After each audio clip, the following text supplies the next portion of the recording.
we believe everything's earned, not given. And when we fall short, we say we fell short. We don't cry a river, whine, and complain. All right? And that's why we're the best. The following is a presentation of Hobson Media. Woohoo! All right, what's up? Not really an opening statement guy, but I will open with this statement. I'm fired up to be here. This is Church Pew Sports,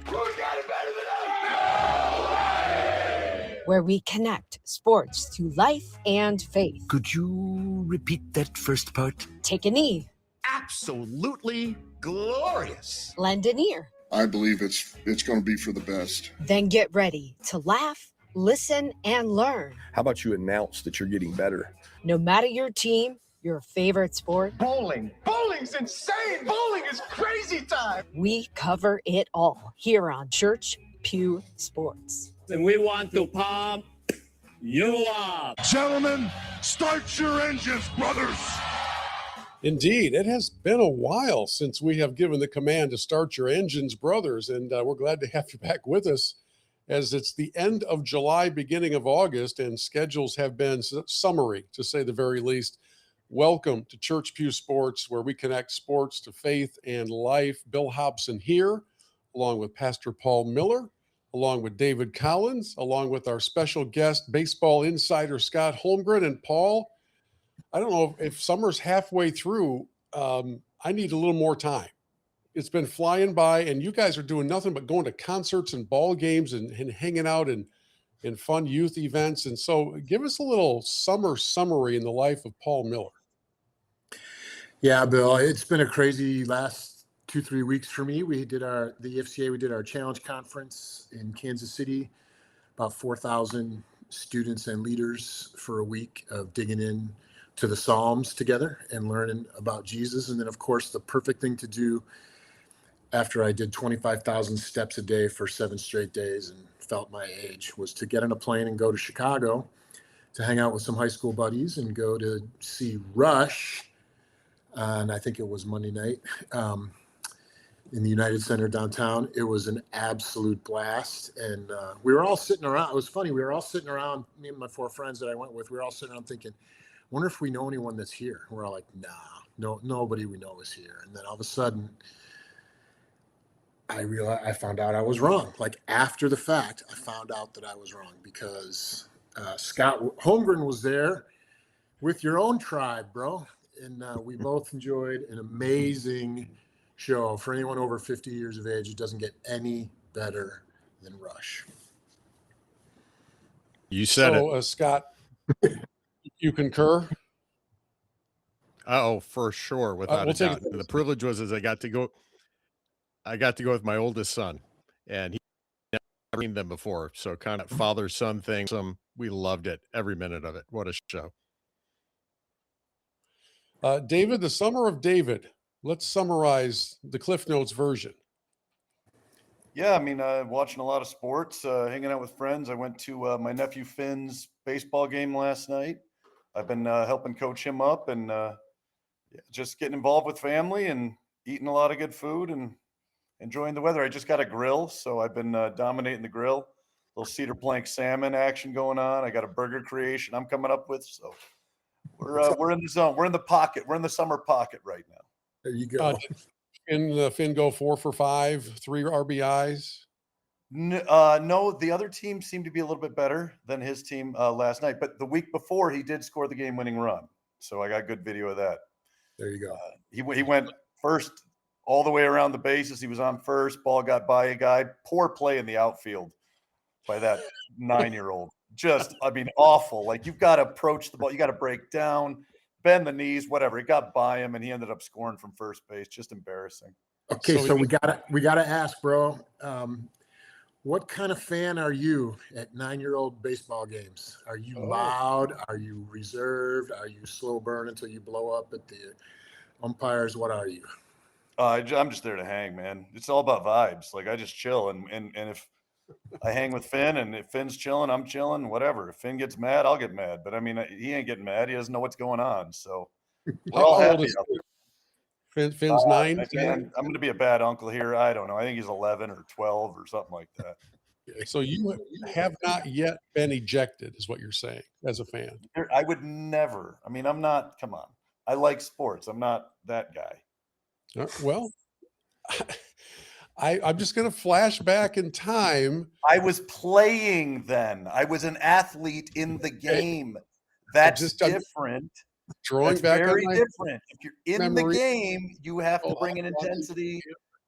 Very different things. Marathon softball. I'm just going back in time. By the way, this is insider just for a moment for David. At the new site of Hiawatha there, about a half hour from where you are, poured a brand new basketball court, brand new cement court, just a little bigger than the small court up north, but not full court.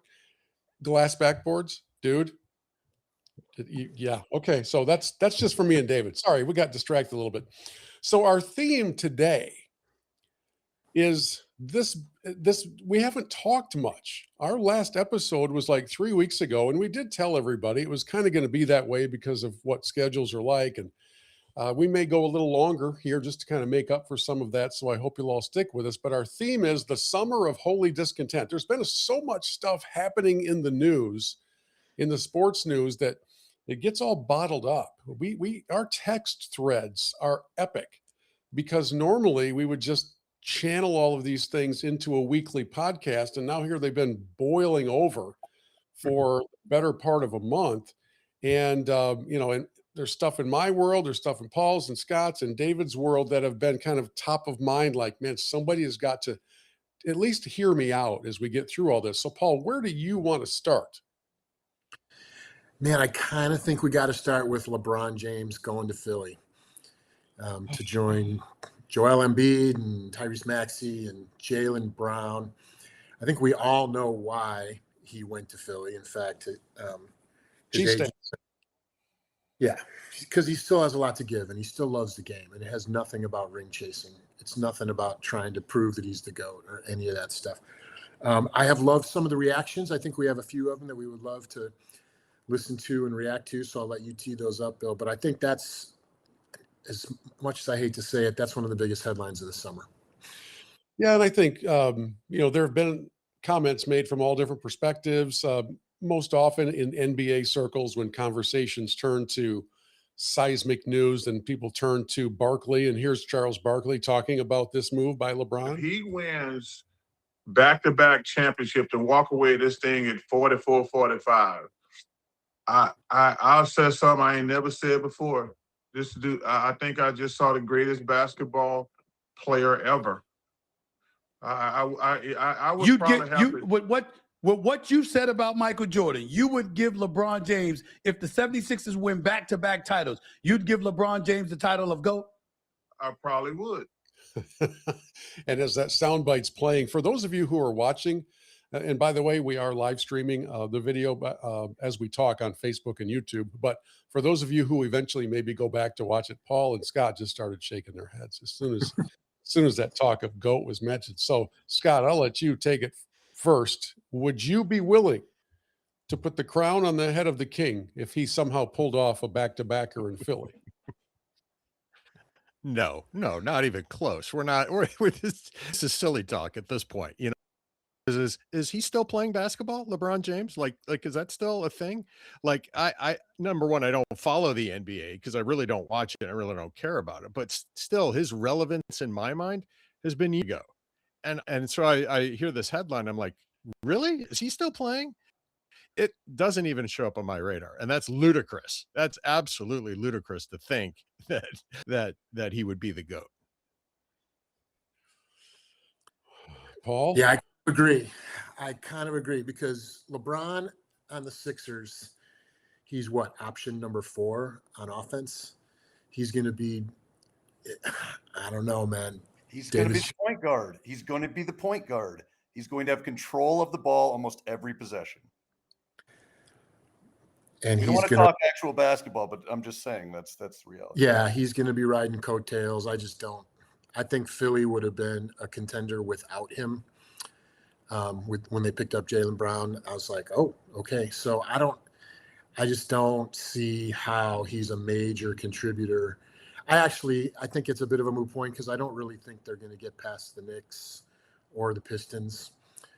I don't see it happening, much less beating whoever comes out of the West. But it's a tired thing for me to see him just so brazenly be like, yeah, you asked Scott, would he crown him? I don't think any of us have to worry about crowning LeBron because he's got that covered. He's crowned himself over and over. I'm pretty blown away by how good he plays the game in his mid 40s, although the minutes are diminished, but I guess that's part of the deal. I know Barkley says things that he often contradicts himself, like the next day or the next interview. So I don't necessarily put all that much into that. But David, as you think about legacy and overall longevity and championships, are you willing to go along with what Barkley said? Okay, let's just have the conversation on what you value and what matters. Does getting to the finals matter? You got to answer that. Yeah. Okay. Sure. So if you add getting to the finals as mattering, so Jordan went to 6 finals and won 6. Yes, Bron hasn't won 6 titles, but he's been to like 3 times as many finals. He's won that many more conference championships. On top of that, you're seeing excellence into his 40s. The likes, I mean, this is the first era. We saw it with Brady. We've seen it with Messi and all these other players. LeBron's one of those guys.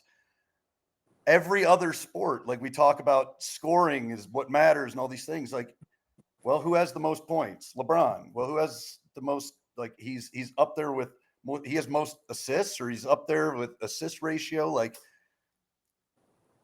dislike the man all you would like. I have no problem with you disliking a guy because you just don't like him, because he rubs you the wrong way, whatever. But we're sitting here and we are watching true, unbelievable greatness as it's descending its prime. And again, the prime that's been extended for like a decade longer than anyone else's prime. He's still borderline all-star level player. I know he got in the all-star game, blah, blah, blah. But like, he's a borderline all-star level player at 42 years old. I just think we need to stop and say, like, let's do the math. Rings only, sure, Jordan. But you want to add everything into it. Who's the better player? That's a really interesting discussion. Yeah, LeBron's the king of almost, I guess, is what you're saying. He's the king of almost. And so But if he wins a title in Philly and he's won a title in 4 different places, that means he found the right place to be. It had nothing to do with him. It was all the things he found. Nope, okay. Not saying that. Here's the perspective on this whole conversation.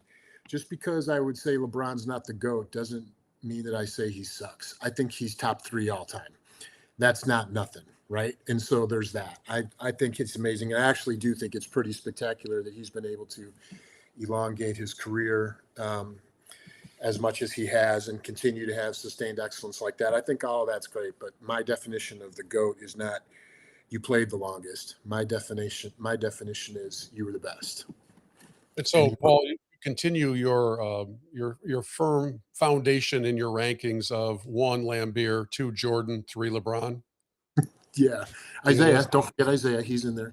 He's top 5 for sure. But I just wanted to make sure you had shaken anything up.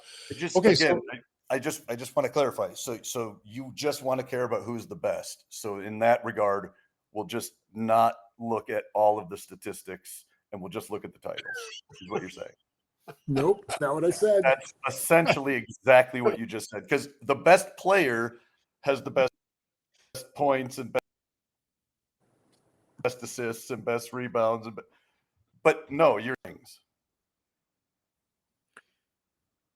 Nope, I'm disregarding. I would hope that he would have the highest totals because he's played so freaking long. I have no problem with that. And I'm saying his longevity, which is impressive, puts him top 3. Takes away. Gotcha. Here's Kobe Bryant to somewhat support what Paul's talking about, which is just jumping around and chasing rings, and what Kobe's thoughts were on something like that. Obviously, he's not commenting on LeBron. If you're doing something that's so easy, man, you might want to reconsider what you. I'm not gonna go anywhere. Like, this is home to me. You know, we work through this stuff together. And like, you know, as a leader, you gotta be able to take the good with the bad, man. You can't just, because the ship's sinking, all of a sudden I'm gonna jump off and swim to another ship like that. You don't do that, right? If you can win championships in front of everybody, then you could miss the playoffs in front of everybody. You gotta be able to take both sides of it. So Kobe, with the perspective that you take the good with the bad and you deal with it as it comes, and kind of like that too. But you know, Kobe lived it, so it's he's got the evidence to back it up. Let's go to our next one. The Summer of Holy Discontent brings us to college football. Anybody? College football? The SEC and its commissioner, Mr. Sankey, have gone before the microphones. Some would say that there's no more dangerous place to stand than between Greg Sankey and a camera. And he has been issuing declaratives and making excuses and talking about how easy the Big Ten conference is, and just kind of declaring the superiority of the SEC. That's why I started the podcast with this soundbite from Curt Cignetti, the Indiana coach. Here it is again. I mean, we don't run a hype machine up here in the Midwest. We believe everything's earned, not given. And when we fall short, we say we fell short. We don't cry a river, whine, and complain. All right? And that's why we're the best. And that's why we're the best. He's referring, of course, to his team, but he also was defending the Big Ten, as the Big Ten commissioner also did, and made some pretty declarative statements of we're not taking a back seat to anybody. So Paul, we're even dealing with this concept of like secession. I mean, of all the conferences that would lead that, it would be the SEC. So you can't spell secession without SEC. That's right. Yeah, Sankey was talking about that. I thought some of the comments on ESPN about this isn't just smoke. There's actually the possibility of this happening, which is a little bit what Cignetti's hinting at, is like, hey, the ball's not bouncing our way or whatever. We're just going to go. We're just going to leave and start our own thing. It's just tired for me. Maybe it's just posturing because of the whole, what is it, the Protect College Sports Act that has been in Congress, and it's not going to get a vote in the Senate before they start their August recess. So now there's not going to be any antitrust protection or consistency from region to region or state to state. And surprise, Congress isn't helping at all with this, which is really, I think, what the SEC is trying to get. They're trying to get Congress to put some rules in place that will standardize the cheating, the under the table stuff, the paying of players, whatever you want to call it. Because it's the way it's set up right now, it's just a free for all. So, which I actually do respect that. I just don't think the way you do it is you threaten to walk away.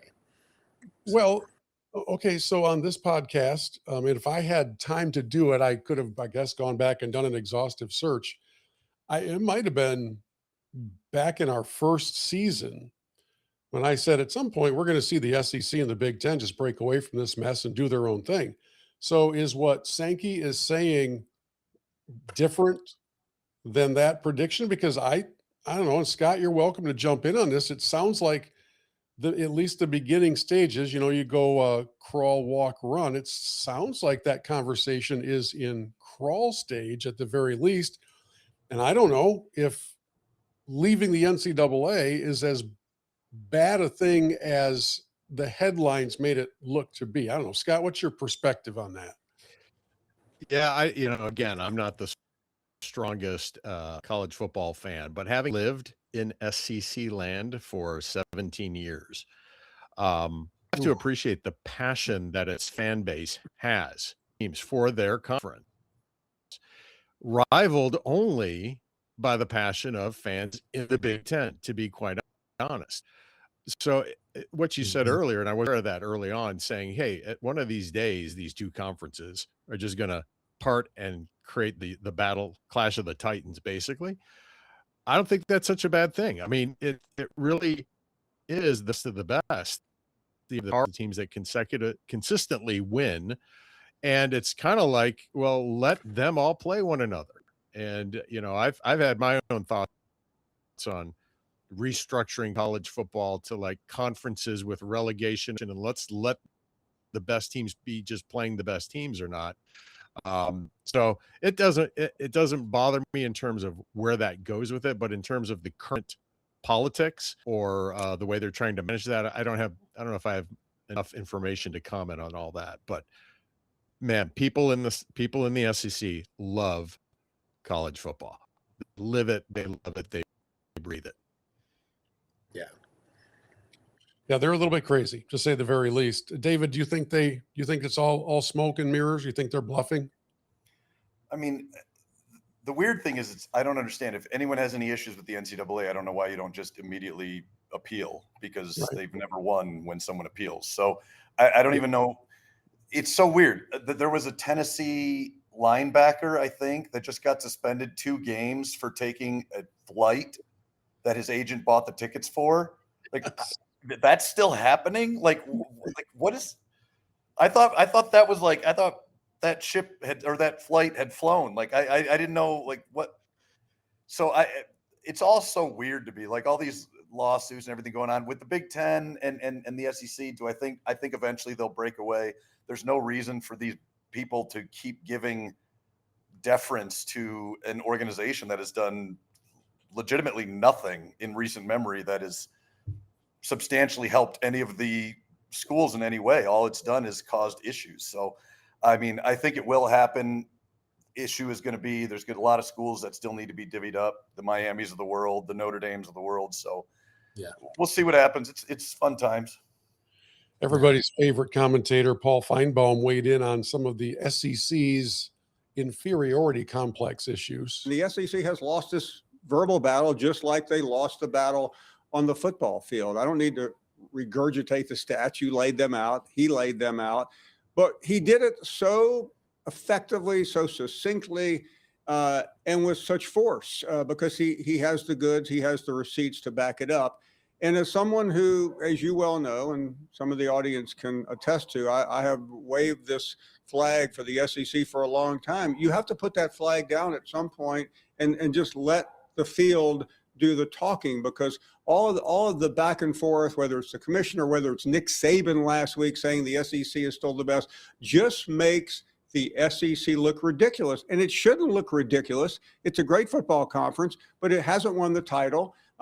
Everyone knows the stats. So for my friends in the SEC, just shut up already, get to September, play football, and see if you can change the narrative. But if you're not going to, Kurt Signetti or someone else is going to keep stuffing the SEC in the locker. Now, realizing that within the next 48 hours, Feinbaum will come out and say the exact opposite. That was a pretty powerful statement. And Paul, I think it's kind of tying into not just the Signetti thing, but he was referring to the Big Ten commissioner, Tony Petitti, at Big Ten Conference Media Day in Chicago, coming out and saying some very declarative things about the strength of the Big Ten Conference. So my question for you is this the new rivalry? Instead of the rivalry being team versus team, is it really conference versus conference? And are these two rivals the ones most likely to break out on their own? Well, yeah, I don't think it's truly conference versus conference is actually the rivalry until some of my colleagues on this podcast root for Ohio State against Texas in week 2 of the season, which I don't think is ever going to happen. So I don't think that's the case. I do think on the SEC side, they play like that, right? Like they all root for each other when they're not playing each other. And so they do have like a conference loyalty thing that feels to me like is much more entrenched than in the Big Ten. But it is good to see the Big Ten kind of finally punch back a little bit, and not be afraid to say some stuff. Signetti is really brazen, and Petitti is kind of a little more vocal than I think we're used to in Big Ten country. But I think it's good. I think it's healthy. I think it's appropriate. So I actually think all in all, it's good for college football. Like I went back and looked to see how many times are the SEC and Big Ten going to play each other in the regular season this year. And there's a handful of games. And so I'm going to be, who is it that Michigan plays? I can't remember. They're going to play Oklahoma. Yeah. I'll be rooting for Michigan when they play Oklahoma. I'm assuming you guys will be rooting for Ohio State when they play Texas. Yep. There we go. Yeah, for sure. All right. Next up, David, I hate to bring us into this one because it's going to require your full attention. Earlier today, now this is Friday evening, we're recording this on July 31. Earlier today, respected sources were reporting the Tigers are expected to enter into a full-scale fire sale. And Scott, this will be of interest to you as well. Everybody has been expecting Tarik Skubal to be traded somewhere, but other names added to it today: Casey Mize, Gleyber Torres, Kenley Jansen, who was the closer they brought in for $1 billion and has been less than fantastic. So in our summer of holy discontent, where does a Tigers fire sale fire up Tiger fan David Collins?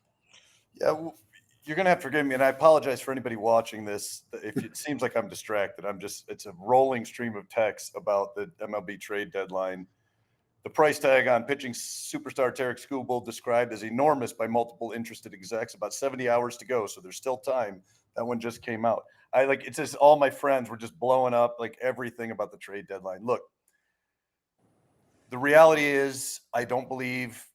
Again, no one's talking about this Skubal contract in terms of the work stoppage, but there is a work stoppage coming, and so that's changing all the math on all of this.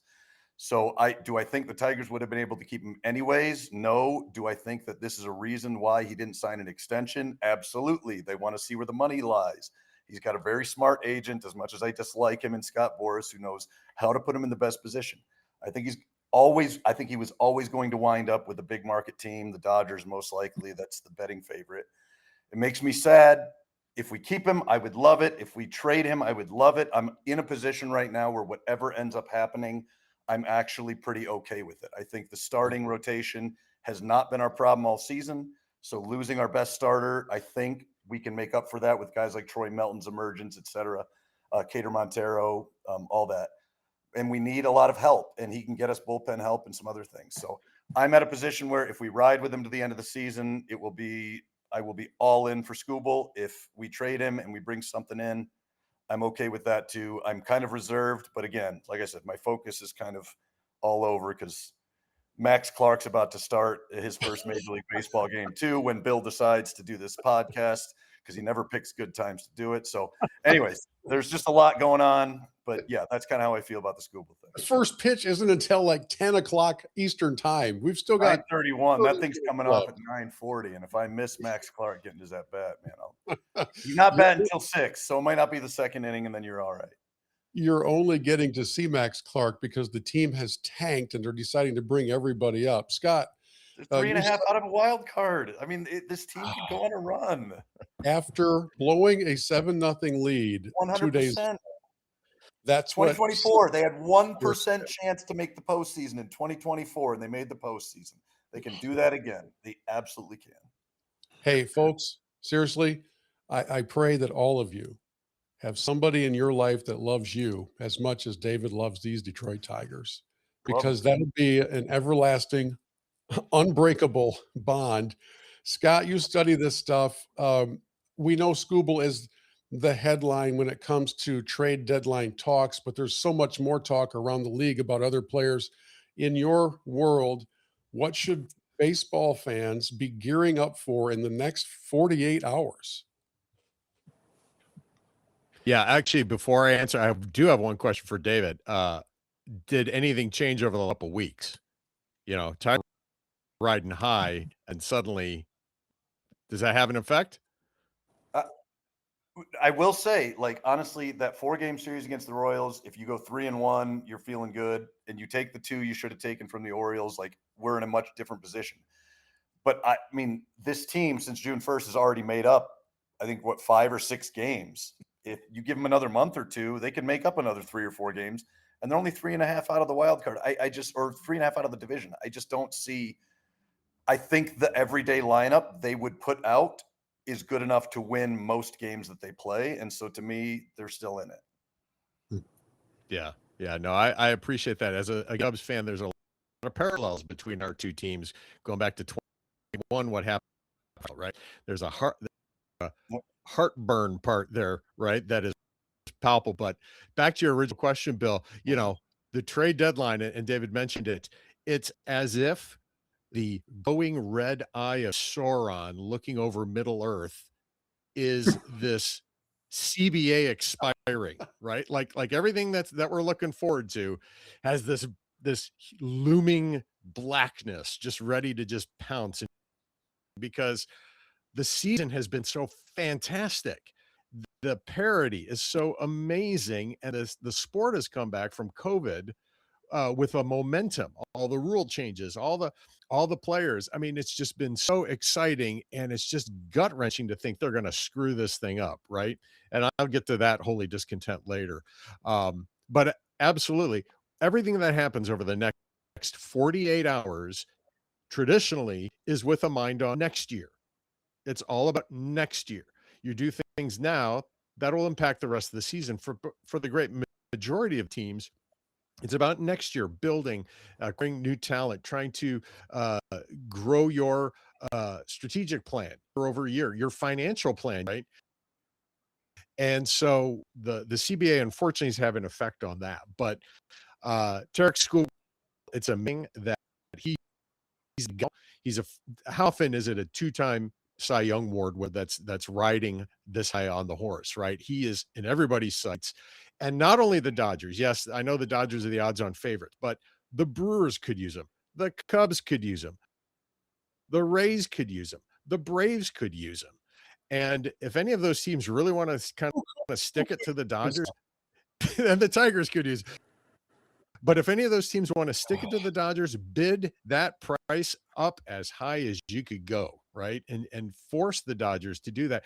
Because frankly, I don't think the Dodgers need him. The Dodgers need him so that he doesn't go to other teams in the NL, right? They don't want to face him. That's why they don't want to face him on the Brewers. If he goes, go to the Brewers. No, go to the Cubs. Okay. Okay, so let me jump in here and ask a couple of questions of you two baseball guys. We know that there are incredibly moronic leadership moments in sports. The WNBA, for instance, in its entire existence. Baseball in this moment, riding a high, has this almost certain work stoppage coming. How on earth, between the networks that are paying the money and all the agents that I know they want more and more and more and more and more, but they're going to lose out as well as this thing drags on. And then the goodwill that's been generated by the fans, the attendance numbers are strong, the TV numbers are pretty decent, the storylines are really good. How on earth could the historic Major League Baseball Corporation decide, you know what we need to do? I think what we should do is emulate the wisdom shown by the WNBA. Let's do some of that stuff. Let's try to run our shop like they do because they're doing such a fantastic job. Where is this madness coming from? I know it's dollars. But are there more dollars available for baseball than baseball is currently getting? At some point, there's a ceiling. Where are these extra dollars supposed to come from? Somebody tell me. I mean, I don't. I mean, it's about the money. It's about the money, but I also think it's severely misreading the room. I think both sides are convinced that they have all the support in the world behind them, and neither of them are right. To me, that's the biggest problem. Half the league thinks that salary cap. Everybody wants a salary cap because players are paid way too much. Or I'm sorry, that owners spend way too much. And then the other half says no because players aren't paid enough. And I don't think the fan is as interested in that as they just want it solved. They want the game to continue and they will pay the money. I think fans are proving that they will pay the money. I just went to a Cubs game a week ago. The prices are exorbitant and yet I'm there for the experience. So I go for the all-in experience, and baseball's riding that high. I think the money's an experience in increased revenue from streaming services. Like I would pay extra if I was on a plan to be able to get games without blackouts. So I think there's a lot more there that's available to them. Paul, you just kind of entered into the world of watching some baseball. So I'm assuming you've enjoyed it because you've continued to do it. Yeah. If this league goes away and shuts down as soon as the last pitch of the World Series is thrown, are you back out? I mean, you're going to give them a grace period and say, oh, I'll give you 3 months and I'll jump back in, or are you just fed up and done?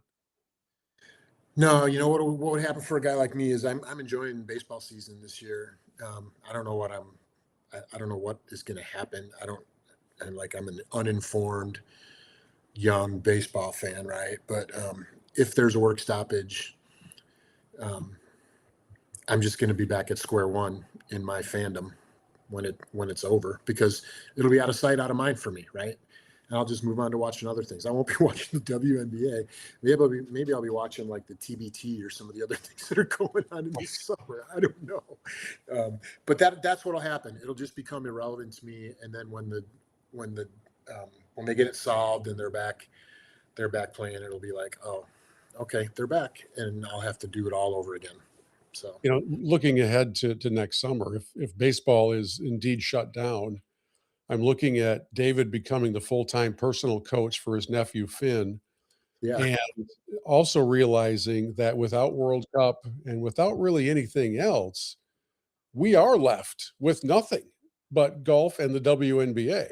Now, I'm okay with the golf side, but one of the items on my Summer of Discontent list, actually 2 of my items do revolve around the WNBA. The first one is the owner of the Seattle franchise being suspended after cursing out these 2 fans courtside. We were just sitting there with our signs that said, like, we love Sophie, like, thank you, Sophie, for speaking up. And so we were holding on, just watching the game. Again, like, we were being super great.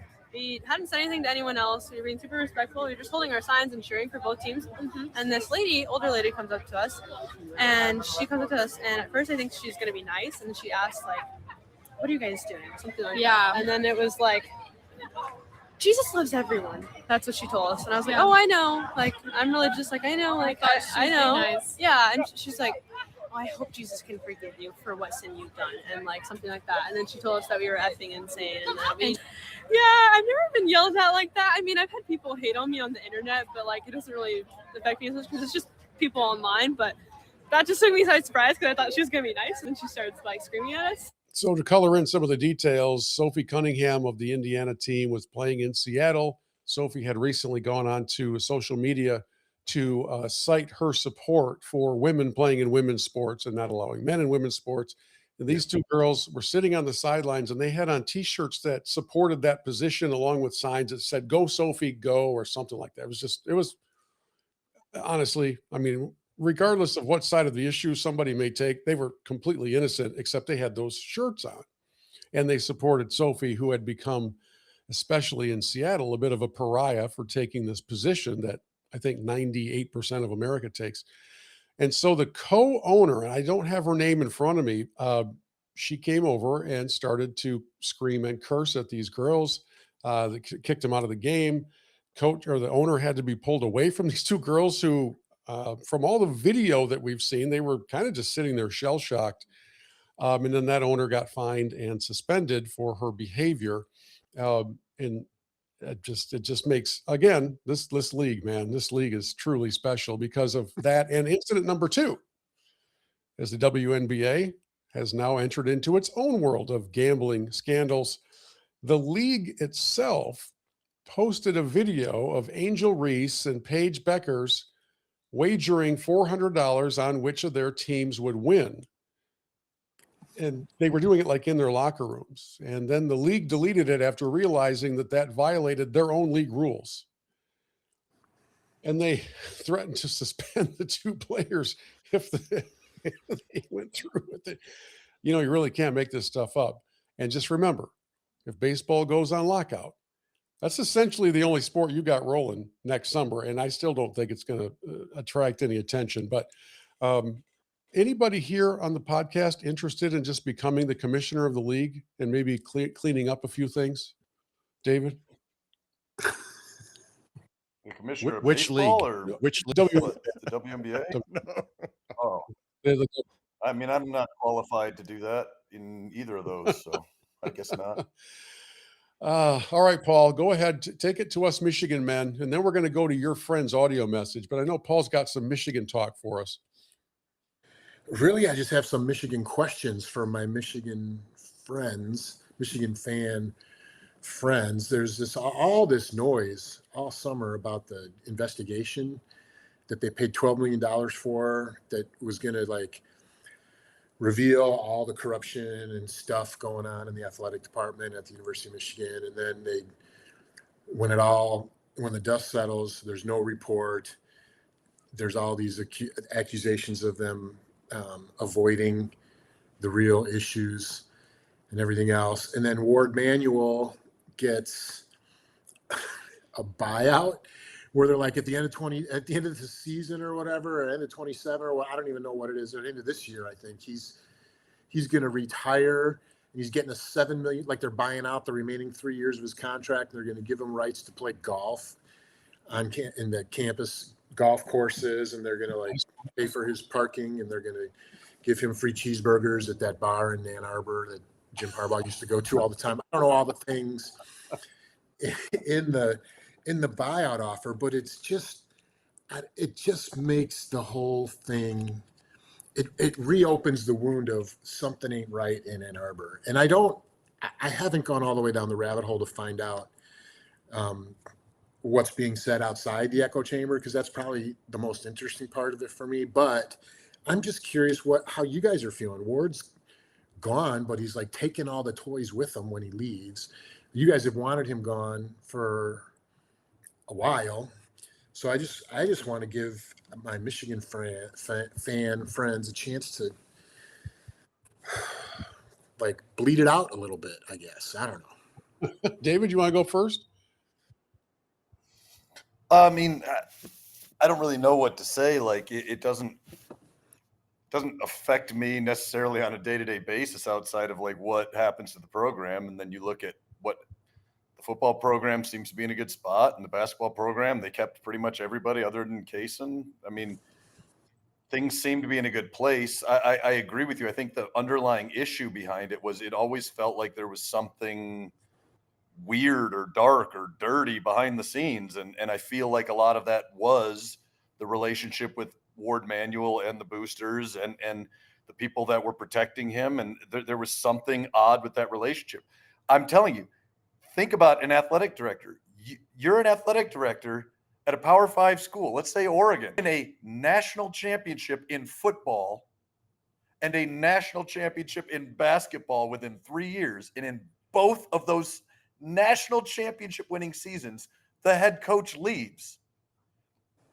That says something. Like Michigan is a destination program. The one thing that they're not, like the one reason they wouldn't be is because of themselves, and that's what they've been. They're the place that Harbaugh and these guys want to go, and then they get there and they win and all this, but it's like they have to do it in spite of whatever's hanging off of behind them.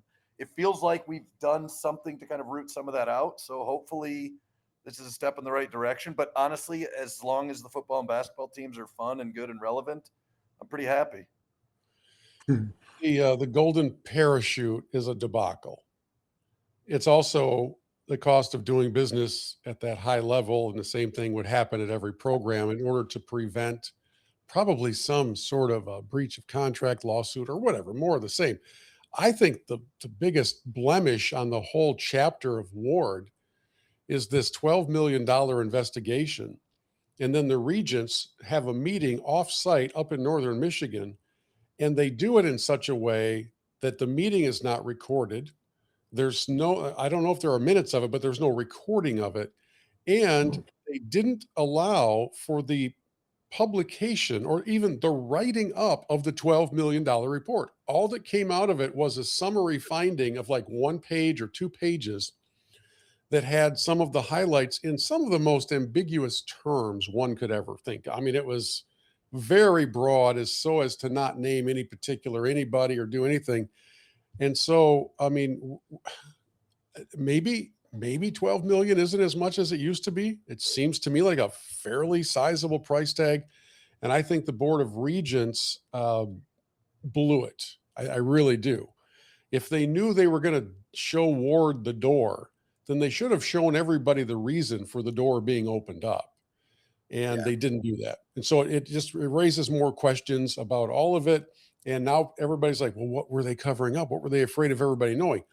You know what? Get it out in the open. Yeah. I mean, but the reality is, whether or not they were covering anything up at this point, you've made it look like something's weird or wrong. Like, I have no issue with anyone having a problem with the way they've handled it and all that. Like, I have total issues with it. If I'm removing myself from my Michigan fandom and I'm just looking at the situation as it is, it's extremely whack. And if it was any other school, I'd be on them and making fun of them. Would I also have to sit there and take it when they go, yeah, but we won those titles, deal with it? Yes, I would have to take it, just like everyone has to take it when Michigan fans say it. But the reality is, like, objectively, the whole situation's weird. But him being there this long, Ward being there as long as he's been, is weird. Like, there's nothing about the relationship between Ward and like whoever's making the decision to keep him in it.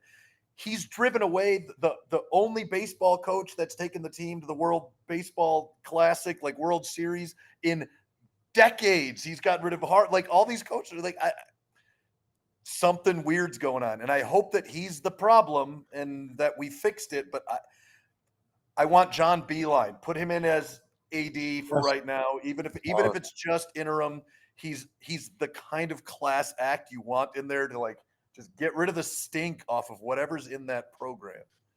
Yeah, did you guys see the Kyle Whittingham quote from Big Ten Media Days? I think I might have sent it to you, Bill. I can't remember, where he's like, the players are doing what the players are supposed to be doing. It's the adults that have made things weird and awkward. That's well put, and he's absolutely right. And I have an unfounded theory, has no basis in factual reality. My theory is that the reason that end report of the investigation was so ambiguous and useless was because it showed that Ward had full knowledge of what was happening in the life of Sharon Moore and didn't want that to come out, because now you're leading to other aspects of a civil lawsuit that are still going to be coming down the road. Why do I say that? Because who on earth, as the supervisor, tells your head coach, stop traveling with that person, and then says, I really had no idea anything was going on? Yeah. Well, stupid or liar? There's two choices here: stupid or liar. Which one is it? You can have one. You can't. So, okay, Scott, you're going to enjoy this. Paul has a friend. Paul's friend, his name is Pete.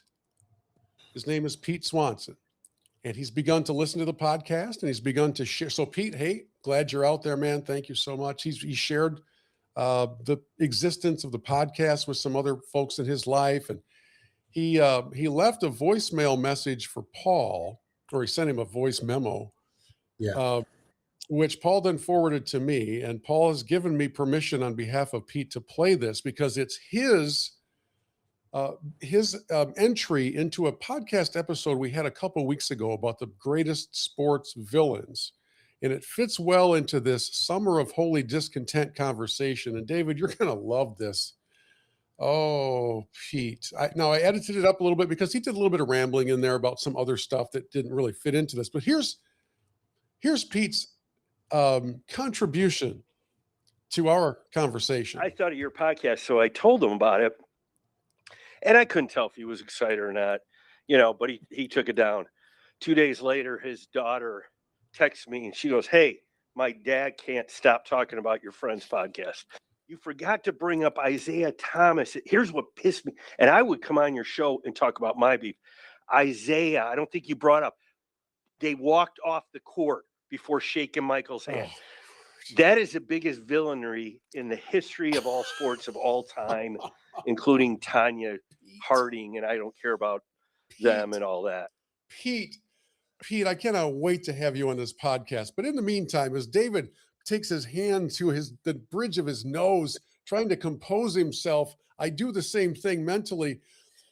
Oh, Pete, did you forget? Did you forget Jordan telling the world that it's about time some team won who plays the game the right way? Oh, wait, did you forget about Jordan keeping Isaiah off the dream team? Allegedly. Wait. Oh, David, go ahead. You take it from here. I got to take a breath. Okay. just let me gather myself here for a second. Yes, please do. The Tanya Harding incident was an actual assault. A crime. But the Pistons walking off the court is worse than actually physically assaulting somebody. All right. Just wanted to clarify that. I wanted to make sure I wasn't the only one that heard that. The Pistons walking off the floor is worse than assaulting an Olympic athlete so they can't perform. Got it. All right. That being said, let's rewind. 1 year before. And what happened? Pistons were beating the Celtics in a series. At the very end of that series, in the last game, as time was still on the clock, the Celtics got up and walked off the court and went to the locker room. Is that the biggest, most egregious offense in sports history? Or was it just when the Pistons did it because you like the Bulls? Like, I think this is such a dumb thing. Like, yes, what Isaiah and them did was stupid. We all agree. That was childish. It was a dumb thing. It was immature. The Celtics did it to them. The team that they were emulating, trying to get past them, they got past them, and now the team is coming after them, and they're looking, going, well, the team that we did it to did this to us. Maybe we should do. Like, what are we talking about here? It was disrespectful. It was stupid. That's all it was. Who cares, man? Come on. And the other layer to that is how heavy and how hard they received when Michael says in his press conference, this team doesn't play the game the right way. This is the team that drove him into the weight room. This is the team that drove him to the next level of greatness. This is the team that he could not get past. This is the team that they had to bring in enforcers to try to fight back or be more physical. And they had the Oakleys in there, and they had the Grants in there, and they had some of these guys that had no skills whatsoever except to try to knock people over, all because they had to protect His Royal Highness or Airness, sorry. And then when they finally get past him, Lambeer says, I'm out of here. I'm shaking hands with anybody. And Zeke says, yeah, let's go. And one of the most delicious moments of the rivalry is watching the face of Michael Jordan as those guys walk past him on the bench, and he just stares at him like, really? This is how it's going to be? Because of his complete lack of self-awareness for the things he had contributed to those hard feelings. He's still mad about it. Watch The Last Dance. He still talks about it. That's the best. But again, to be fair, it was stupid and it was childish, and they did do something dumb. Like, I'm not defending what the Pistons did. I'm simply saying it's really not that big of a deal. It's like, I remember when Randy Moss like scored a touchdown and did the whole like fake moon the crowd thing, and Joe Buck disgusting act by Ray. It's like, okay, he fake mooned people. Like, can we just relax? Okay, he shouldn't have done it. It was stupid. It was immature. Whatever. Let's move on. The fact that people still hang on to it, like the most egregious disrespect in the history of sports, like, you know, go beat a figure skater's leg. My final word on this is just going to be very simple and clear to Pete Swanson. And I want to make sure, because David said he's not defending that action. I want you to hear me, Pete, real well. I'm defending that action. I think it was awesome. I love the action. I'm not defending it. I love it. All right, Paul, Here's Scott. what it is, Bill. Yeah, here's what it is. The reason I love that Pete sent me that video or that message is because it just shows what happens in sports echo chambers all over the country. It's not just an Ann Arbor thing, and I bag on Ann Arbor all the time.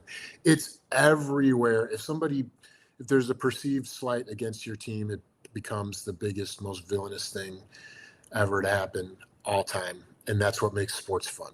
So. Oh, and by the way, in his voice memo, Pete says, I'm glad to come on the podcast anytime. We've invited him 5 times in the last 2 weeks.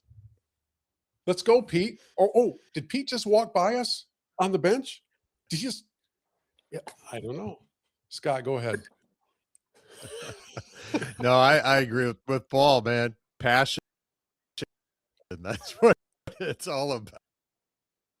Passion will skew your, and I'll just leave it at that.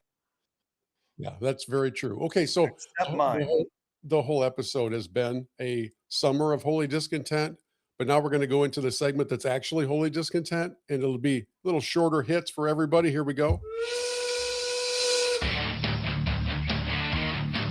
It's time to blow off some steam. Get it off your chest. Rant about what's most bothering you. I got a lot of problems with you people. Now you're going to hear about it. It's time for Holy Discontent. All right, Scott Holmgren, why don't you lead us off in this category? Yeah, sure. I alluded to it earlier. My Holy Discontent is still if somehow Major League Baseball screws up the off season, the bargaining, and we baseball for 2027. It'll just be a gut punch, and it's going to illustrate Proverbs 14:16 that says, "A wise person cautious and turns away from evil, but a fool is arrogant and careless." And we can only hope that someone wise make a difference in the process. Yeah. Well said, David Collins. I'll keep it short. My Holy Discontent is Bill for scheduling this when Max Clark is about to take his first at bat. So I got to focus on the Tigers game. Sorry, Bill. You know what the best part about the lockout will be next year? I can just schedule the podcast for whenever. Whenever you want. I'll be watching the Atlanta Dream. My Holy Discontent. First is the Canadian wildfires. So just Canada, get your act under control, please. But my other one happened to me yesterday, Thursday. This week, the PGA Tour is in Detroit with the Rocket Classic. It is actually the final Rocket Classic because the tour has basically killed the tour, made it too expensive. So Detroit's out after this year. But I played in the Pro-Am Wednesday, had an awesome time. Loved every bit of it. Got the firsthand knowledge of how good these pros are. And then the tournament started on Thursday. And there's a podcast out there called the Bible Caddy Podcast. And it's hosted by U.S. Open champion Webb Simpson and some other players on tour. It's a great podcast. They just had Alistair Begg on there. Highly recommend it. It's a great listen. And so I decided I was going to get a special pass, walk inside the ropes yesterday afternoon with Webb's group, and then interview him at the end to talk about faith and golf and life and the podcast. I had been communicating with some of his team about this, and they said that won't be a problem. Just find him after the round. So I walk, 2 hours inside. It was like 90 degrees. I was a sweaty mess. Webb played very poorly. And every time he hit a poor shot, I thought, this is going to make this interview much less likely. And I'm going to be out here wasting my time walking for a couple hours after I'd been out there for like 10 hours already. And long story short, he finishes up with another bogey. And I track him down up there by the scoring area. I'm like, Webb, I just want 5 minutes to talk about faith and golf. And he way too politely came over and he said, I do want to do that, but I'm just not going to do it right now. I couldn't even get mad at him. But when he walked away, I was like, I just spent 2 hours of my life trying to get this interview and I did not get it. So we will aim for it another time and hopefully we'll get their guys on their podcast to join us on this podcast at some point. But that's a mild Holy Discontent only because I exerted too much effort and it didn't pay off. Oh, and the Canadian wildfires. Oh, and Pete Swanson. Okay, Paul, your turn. Okay, my Holy Discontent is with my son, Jake. He calls me about a week ago and says, Dad, I got tickets for the Bears-Packers game for us for Christmas. You and me, Soldier Field, on Christmas Day. Ooh. You have to convince Mom that this is okay. 3 guesses how that conversation has been going. And if Jake had really wanted to do something great for me, he would have bought the tickets and convinced my wife that it was okay for he and I to miss Christmas Day with our family. Not how it's playing out. I'll just leave it at that. Well, I have good news for you, Paul. You have 3 brothers on this show who right now are ready to just each of us share like a 1-minute plea on Paul's behalf that he can share with Bobby later and just see if it helps maybe change the tide of where this is headed because of the potential for this Christmas Day matchup. So Scott, do you want to go first and then David, and then I'll bring up the rear as we make a personal appeal on behalf of our brother so that he can enjoy this special gift. Go ahead, Scott, lead us off. Bobby, Christmas only comes once a year. Paul is such a sincere. Could you possibly spend tremendous bonding time between a father and a son, just like the son sent by the mother at Christmas? I mean, how saying that? That was really good. Yeah, David. Yeah, I would recommend that you guys huddle around your TV, turn it on, and put on the Tigers game because Max Clark is at the plate right now. It's a 1-0 count. Hang on. Not All right, helping 2-0 count. That was high and outside. That's what I recommend. I think that'll really help you guys around this holiday season. No, I mean, reality is, it's son-father bonding time. Like, I don't see why people do Christmas the day before, a week before. It's Christmas. It's not even actually when Jesus was born. It's just a day we picked. So just pick a day and celebrate. That was perhaps the worst appeal I've ever heard in my entire life. Thank you for that. Thank you for that update, Bobby. Let me just direct my attention right to the camera. These moments that last a lifetime between fathers and sons are special. We've seen them in moments. David has just turned the camera to the Tiger game. David, I was trying to set a mood here. We think of those moments in Christmas Story when Ralphie and his old man were changing the tire together and things went sideways and he ended up with a bar of soap in his mouth. We think of the Griswolds and the family gathering that they had and how that was just such a time of dysfunction. Nobody really wanted to be there. They all wanted instead to be at a ball game. And we think about the snow falling. And one of the last times that the Bears will ever play in Chicago before they become the Hammond Bears. Nobody wants to go to a Christmas Day game in Hammond, Indiana. Nobody. And this is that moment in history. This is Hank Aaron's record-setting home run. This is Usain Bolt breaking the record for the 100. This is all of those things set into one to determine which team will go on to lose to the Lions. And so I would appeal to you as Paul's brother in Christ to have this thought, this consideration. And man, I got to figure out how to get soft piano music underneath all this. I haven't figured that out yet. So there's my appeal, Paul. You're welcome. What did I just see from Max Clark? What did he do? You're muted, so I have no idea what you're telling me right now. David is. He walked. It was a 3-2 count. He worked the count. Was down early, and then you got him for all that for a walk. You went mute again. All right, it's time for our That Guy. Right now, this minute, today, this week, I am the man. Let's let David lead off so he can talk about Max Clark drawing a walk. Yeah, that guy is Max Clark. Was just called up to the Detroit Tigers today. It's a weird situation with the Tigers and the Skubal thing, all that. But anyways, he got his first at bat. Just saw it, and he drew a walk on a 3-2 count. I thought it was pretty impressive. So Max Clark is that guy. He's going to join McGonigal as the next generation of Tigers. Starting right now because nobody else is left. Good, I like that. Scott Holmgren, you're that guy.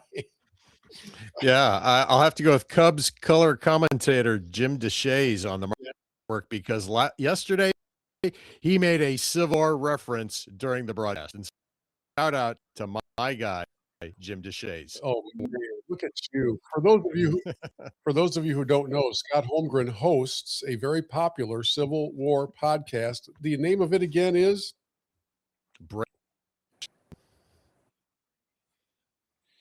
And okay, that's serious. I got to talk to you after this. I love the Civil War. I used to live out in Harrisburg near the Gettysburg area. I've been all through that historical. We got to talk. Anyways, move on. Sounds good. Paul, do your that guy before this thing goes further off the rails. Okay, my that guy is also my son Jake, because he called me this afternoon to tell me that he spent 2 hours in a bar in New York City last night talking to Bill Cowher. He said He went down and found like this little street corner bar, whatever hotel he's staying at for work or whatever. And he walks in to get a burger, sits down, and this guy comes in and sits down next to him, and they start talking about just football and who knows what. Jake has no idea who he is. So they're talking. Jake says about 20 minutes into the conversation, he figures out this guy's a Pittsburgh Steelers fan. So he says, how often do you get to Steelers games? And so he tells me he's probably an hour plus into the conversation before he figures out that Cowher is somehow connected to the Steelers. And he said that Cowher stopped him at one point and said, hey, just so you know, I'm kind of a big deal. Nice. He's like, I played for the Steelers. I coached them. I won a Super Bowl with them. So yeah. And Jake's like, he told me he felt like a complete moron. But then at the end of their conversation, Cowher paid for his meal, traded phone numbers with him, and said, next time you're in New York, let's get drinks. My son, unbelievable how he does this stuff. He's like, yeah, I had no idea who he was, Dad. Even after he told me his name, I didn't have any idea who he was. There you go. And when is Cowher coming on the podcast? I don't know. That's the next question, right? That's pretty good. Yeah. That's really cool. That guy is somebody I do not know.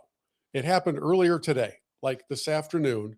And Paul, you know where I live. So at the corner of, it's called McCarty, and the busiest road in Saginaw called Bay Road, I was at the red light waiting to turn right. I look up, and across the road on the sidewalk is a 40 to 50-ish year old African-American gentleman wearing a cowboy hat, riding a horse down the sidewalk. Now, Paul, you lived in Saginaw. You're not seeing a lot of horseback. Nope. At first, I thought I was seeing things, and I turned and looked at the guy who was at the red light next to me. He was waiting to turn left, and he looked over at me, and we both just shrugged. And that at least indicated that I did see this for real. He's not jogging. He's just out for a slow trot, cowboy hat, tank top, full-size, beautiful-looking horse. And to me, that's that guy, because he had not a care in the world. I don't know how on earth a horse got onto the busiest road in Saginaw, or if he got stopped later. But for some odd reason, it was one of my highlights of the day until the Max Clark interruption just moments ago. So I need more information about our horse guy, but an epic moment, to say the very least. And I couldn't even get to my phone fast enough to capture the picture. And I'm really wishing I could, because this was truly a strange moment in time. And so, guy out there, I know you're probably a Church Pew listener. Congratulations. You're that guy. Homer, I'd like you to remember Matthew 7:26. A foolish man who built his house on sand. And you remember Matthew 21:17. And he left them and went out of the city into Bethany, and he lodged there? Yeah. Think about it. Think about it. Okay, guys, this has been kind of cathartic for me. It's just been a good release of a lot of pent-up sports fandom stuff over the last hour. All I have is a passage of scripture that I want to read, but I want to read it for everybody who is fed up with LeBron James. I want to read it for everyone who's done listening to the SEC whine. I want to read it for Paul Feinbaum. I want to read it for all the Detroit fans who pretend they're okay if Skubal gets traded, but they're really not. I want to read it for WNBA owners, and I want to read it for my friend Pete Swanson for how he's probably going to feel when he hears this podcast episode. It's in Colossians 3. So this is for all of us. We love sports. We get riled up, but we need to remember that Colossians 3:12 through 15 admonishes us to put on then as God's chosen ones, holy and beloved, compassionate hearts, kindness, humility, meekness and patience, bearing with one another, and if one has a complaint against another, forgiving each other. As the Lord has forgiven you, so you also must forgive. And above all these, put on love, which binds everything together in perfect harmony, and let the peace of Christ rule in your hearts, to which indeed you were called in one body, and be thankful. We can get cranked up in the world of sports, but in all seriousness, that passage of scripture probably applies to all kinds of other things that happen to us throughout our day that can get us cranked up, that can get us in a place of discontent, holy or not so holy. So let's just apply that admonition. When we find ourselves getting cranked up, let's just relax and downshift a little bit, and let's forgive each other, and let's put on love. Let's let the peace of Christ rule in our hearts, because that is what we've been called to in one body. There you go. Well said. Well said. And it's been too long since we've had a 3-minute message. So I'm glad you're able to bring that. Scott, thank you for joining us. Been too long since we've had you on here as well. And I know life is crazy and busy, so let's make sure we don't wait so long next time. And once you guys get Skubal in Chicago, we'll have even more to talk about probably next week. David, thank you for taking a break from crazy 48 hours. I wish I knew he was a Civil War guy before. That guy would have been Joshua Lawrence Chamberlain leading the 20th Maine down Little Round Top. I mean, come on, man. Like that's what that guy would have been. But I got to flex my historical muscle every now and then. Oh my. Well, we're going to leave you two to get a room, and we're going to wrap things up here on Church Pew Sports. Thank you all for joining us. We'll talk to you again next time.